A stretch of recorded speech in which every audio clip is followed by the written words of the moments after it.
O Maracanã foi palco neste domingo do último clássico da primeira fase do Campeonato Carioca. O Flamengo venceu sem dificuldades o Fluminense e manteve a liderança na competição.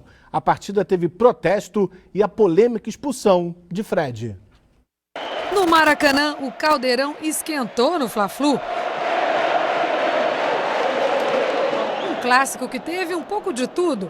Protesto, jogadores com tarja preta nos uniformes e antes de rolar a bola, eles colocaram a mão na frente da boca, demonstrando a insatisfação com a Federação de Futebol do Rio de Janeiro. Aos 9 minutos da primeira etapa, num contra-ataque do Flamengo, Marcelo Cirino escapa pela direita, chuta forte, mas Diego Cavalieri defende. Aos 18, Jonas arrisca de longe e de esquerda abre o placar para o Flamengo. E ele comemorou muito o primeiro gol pelo clube. Para complicar ainda mais a vida do Fluminense, aos 30 minutos, Fred, já com um cartão amarelo, numa falta com Anderson Pico fora da área, acabou expulso do jogo. E aos 10 da segunda etapa, em contra-ataque rubro-negro, Alexandro recebe livre pela direita, aproveita a chance para ampliar para o Flamengo, 2-0. E no finalzinho do jogo, Matheus Sávio, sem marcação, manda no meio do gol. A bola passa entre as pernas de Cavalieri. Fim de jogo, Flamengo 3, Fluminense 0. Com esse placar, o Flamengo está garantido na semifinal do Campeonato Carioca, ao lado do Botafogo. Mas Fluminense, Vasco e Madureira terão que disputar as duas últimas vagas. Com a ausência do técnico do Flamengo, Vanderlei Luxemburgo, o auxiliar David respondeu aos questionamentos sobre o jogo. Primeira vez no banco, deixar bem claro que o treinador é o Vanderlei, mas fizemos aquilo que ele comandou durante a semana. Acho que o mais importante é que os jogadores entenderam da forma como o Vanderlei pediu para jogar e conseguimos fazer um grande jogo. E para falar sobre essa partida e toda a rodada do Campeonato Carioca, nós temos aqui a presença do Sérgio Boccagi, comentarista da TV Brasil. Boa tarde, obrigado pela participação. Foi justa a expulsão do Fred?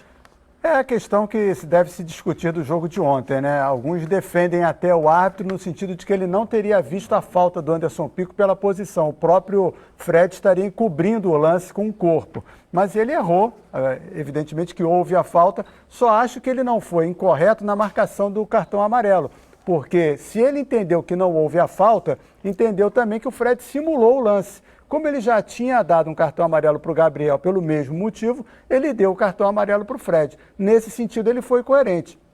Foi exagerado? Talvez não devesse expulsar o jogador por estar no início do clássico ainda, o Flamengo já vencendo por 1-0? Talvez sim, mas aí você não pode querer que o árbitro seja coerente quando ele, na verdade, precisa aplicar a regra do jogo. E para ele, simulação merece cartão amarelo. Você acha que isso pode ter influenciado no resultado do jogo?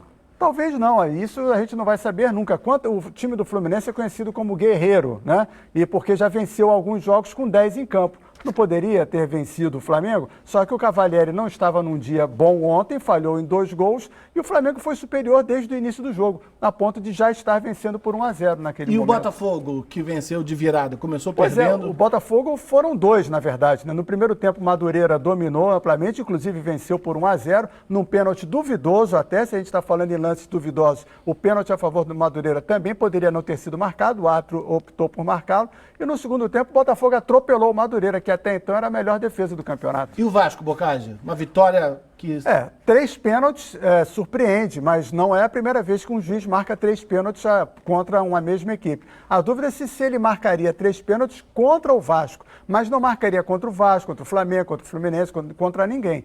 Os 3 pênaltis é discutível talvez o primeiro, mas o segundo pênalti, que a bola bateu no braço, tem juiz que marca, tem juiz que não marca. O terceiro foi claro. O primeiro você pode discutir, mas não acho que o Vasco tenha sido beneficiado, muito pelo contrário. Um dos gols do Friburguense foi irregular. Uma derrota que ninguém esperava por esse placar, né? Assim, tomar 5 gols do Friburguense, que é a grande surpresa. O Vasco também era uma das melhores defesas do campeonato e tomou 5 gols numa partida só. Então, não dá para reclamar muito, né? Obrigado, Boccagi. Obrigado a você.